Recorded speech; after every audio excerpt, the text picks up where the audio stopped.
বিমানবন্দরে আজকে যে ঘটনাটা ঘটলো এটা আপনারা সবাই জায়গা ফেলাইছেন। আমি একজন প্রবাসী, আমি থাকি সুইডেনে। আর যে প্রবাসীর সাথে গ্যাঞ্জামটা হয়েছে উনি থাকে নরওয়ে, আমাদের পাশের দেশ। আমি নরওয়ে বহুবার গেছি এবং আমি এই ছেলেটার সম্পর্কে নরওয়েতে একটু খোঁজখবর নিলাম। নরওয়ের রাজধানী অসলো শহরের একটি ট্রাভেল এজেন্সি যার নাম ইস্টার্ন ট্রাভেলস, ওখান থেকে অনেক বাংলাদেশিরা টিকিট করেন এবং এই ফ্যামিলির টিকিটটা ওখান থেকেই কেটেছেন। আমিও ওখান থেকে টিকিট কাটি মাঝে মধ্যে। ওনার কাছ থেকে আমি কিছু তথ্য নিলাম এই ছেলেটির পরিবার সম্পর্কে। আগে এই পরিবারটা একটা বর্ণনা দিই। এই ছেলেটি যাকে রক্তাক্ত করা হয়েছে, 5 বছর বয়সে নরওয়েতে আসে তার বাবা মার সাথে। ছেলেটির বাবা অত্যন্ত পরহেজগার একজন মানুষ।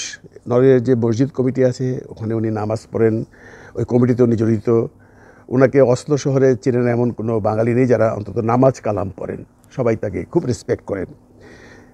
ছেলেটি যেহেতু এখানে 5 বছর বয়সে এসছে, সেহেতু সে খুব একটা বাংলা বোঝে না বা খুব একটা বাংলা বলতে পারে না। আপনারা অনেকেই জানেন যে বিদেশে অনেক বাবা মা আছেন সন্তানদেরকে বাংলায় কথা বলা শেখায়, বাংলায় লেখাপড়া শেখায়, বাংলাটাকে বলার অভ্যেস রাখায়। অনেকে আছেন পারেন না, অনেকে আছেন ছেড়ে দেন। ছেলেরা ওই নরওয়েজিয়ান ভাষা বলেন, প্লাস ইংলিশ বলেন, বাংলা ভাঙা ভাঙা বলেন। বাংলার মধ্যে একটা ভালো কমিউনিকেশন গ্যাপ পড়ে যায় অনেক সন্তানদেরই আছে, আবার অনেকের নাই। অনেক সন্তানরা বাপ মার প্রচেষ্টায় পরিষ্কার বাংলা বলতে পারে, পরিষ্কার বাংলা বোঝে। কিন্তু এই ছেলেটি বাংলা বোঝার ব্যাপারে একটু তার প্রবলেম আছে, সে খুব একটা কমিউনিকেশন করতে পারে না।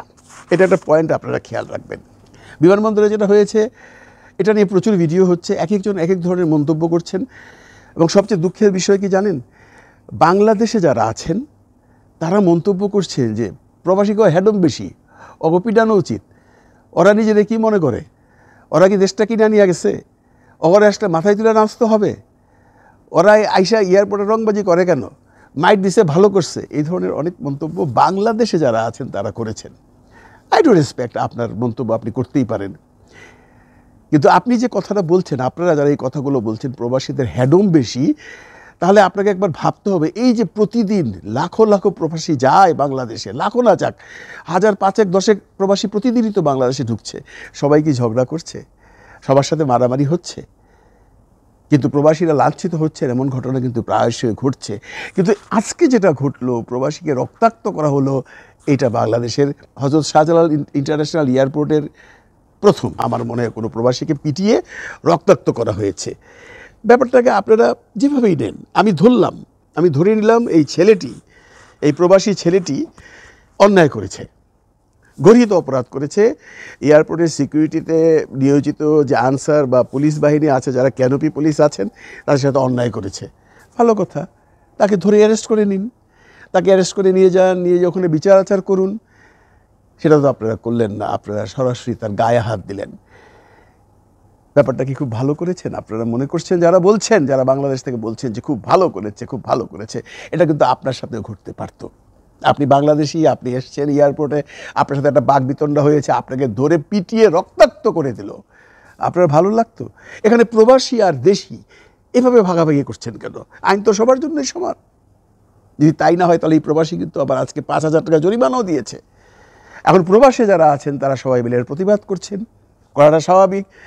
কারণ আপনাদের যেমন গায়ে লেগেছে যারা দেশে আছে, যে প্রবাসীদের হ্যাডম বেশি মনে করেন, আবার প্রবাসীরা মনে করেন না আমাদের কোনো হ্যাডম নাই, আমরা গেলে পরে প্রায়ই লাঞ্ছিত হই। এমন প্রমাণ বহু আছে। বাংলাদেশে যারা আছেন তাদের প্রবাসীদের প্রতি কেন ক্ষোভ আমি জানি না। আপনাদের একটু ভাবতে হবে ভাই, এই প্রবাসীরা কিন্তু বাংলাদেশের এই লাস্ট যে বিপ্লব হলো সেখানেও আপনাদের সাথে ছিল। আপনারা ওখানে রাস্তায় দাঁড়িয়ে গুলি খেয়েছেন, আপনারা রাস্তায় দাঁড়িয়ে যুদ্ধ করেছেন, আপনারা দেশে বিপ্লব ঘটিয়ে সরকার পতন ঘটিয়েছেন। এখানে কিন্তু প্রবাসীদেরও দান ছিল। আপনাদের নিশ্চয়ই মনে আছে, প্রবাসীরা একযোগে রেমিটেন্স বন্ধ করে দিয়েছিল, যার জন্য সরকার মাথা নত করতে বাধ্য হয়েছিল। তাদেরকে একটু সম্মান দিবেন না? দেওয়া উচিত তো। এই সরকার যদিও বারবার বলছে প্রবাসীদের জন্য আমরা আলাদা লাউঞ্জ করছি, তাদেরকে ভিআইপি মর্যাদা দিচ্ছি, তাদেরকে টেলিফোনের সুবিধা দিচ্ছি, তাদেরকে হ্যানও দিচ্ছি, ত্যানও দিচ্ছি, এই কি তার প্রমাণ যে আপনারা প্রবাসীর রক্ত নিচ্ছেন?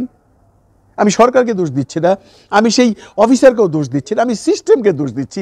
সিস্টেম পাল্টাতে হবে। আপনারা যদি পাশের দেশ ভারতেই যান, নেপালে যান, ভুটানে যান, দেখেন তো সেখানকার যে ক্যানোপি পুলিশ থাকে, যারা বিমানবন্দরে আইন শৃঙ্খলার জন্য নিয়োজিত থাকে, তাদের বিহেভিয়ারগুলো দেখেছেন?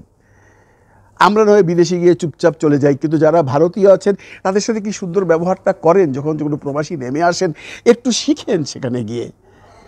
আমি একবার বোম্বেতে গিয়েছিলাম, আমি নামছি, তখন কিছু প্রবাসী নামছে, তারা নিশ্চয়ই বিদেশ থেকে অনেক জিনিসপত্র নিয়ে গেছে, সারা বছর কাজ কাম করে বড় বড় বাক্স পেট্রা, তাদেরকে সুন্দরভাবে নিয়ে মেশিনে দিয়ে একজন অফিসার তাদেরকে গেট পর্যন্ত দিয়ে এসছে। আমি আমার নিজের চোখে দেখেছি। আমাদের এখানে কি করা হয় সেটা আমি নাইবা বললাম।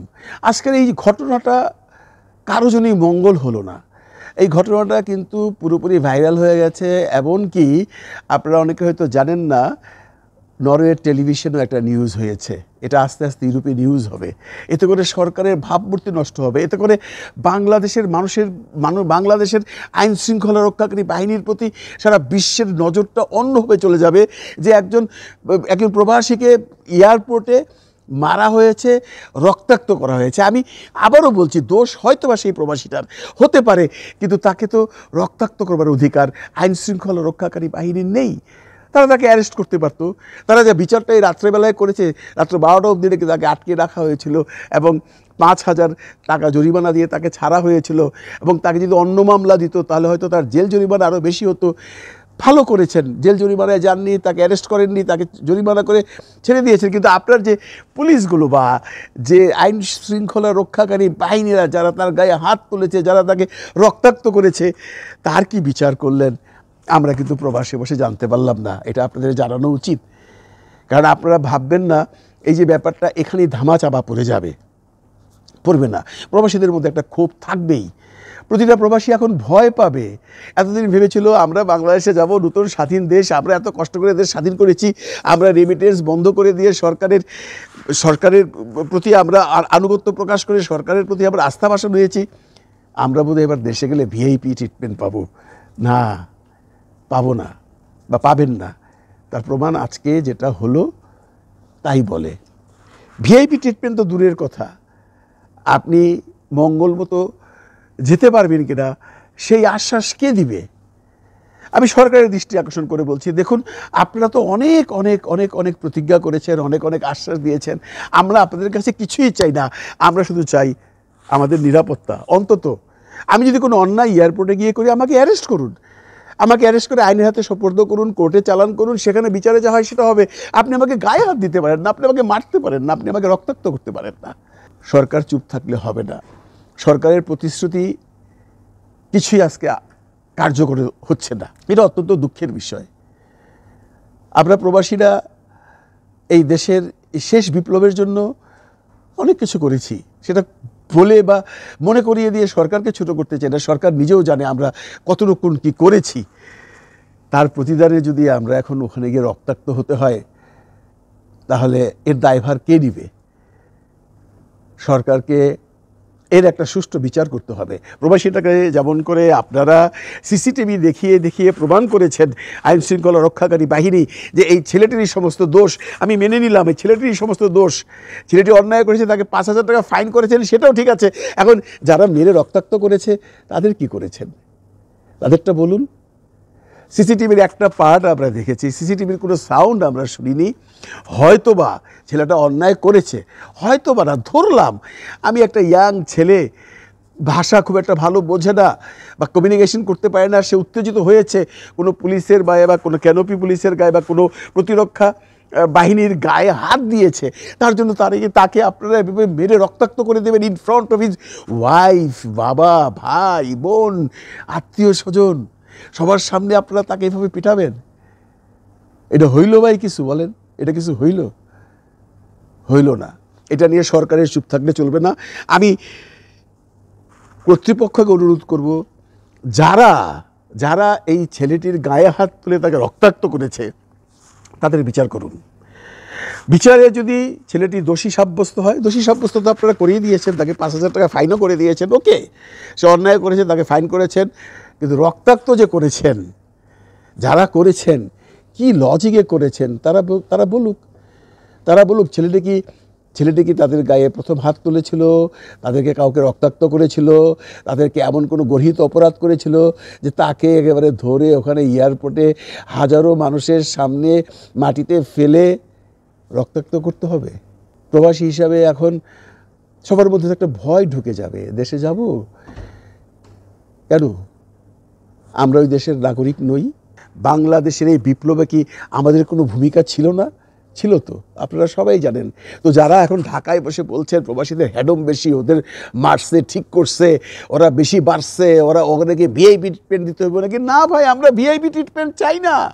আমরা প্রবাসীরা ভিআইপি ট্রিটমেন্ট চাই না।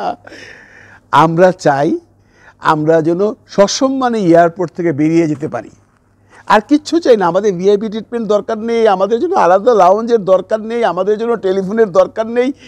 শুধু আমাদেরকে সসম্মানে এয়ারপোর্ট থেকে চলে যেতে দিবেন, গায়ে হাত দিয়ে রক্তাক্ত করবেন না, প্লিজ। ভালো থাকবেন সবাই, ভালো রাখবেন সবাইকে। খোদা হাফেজ।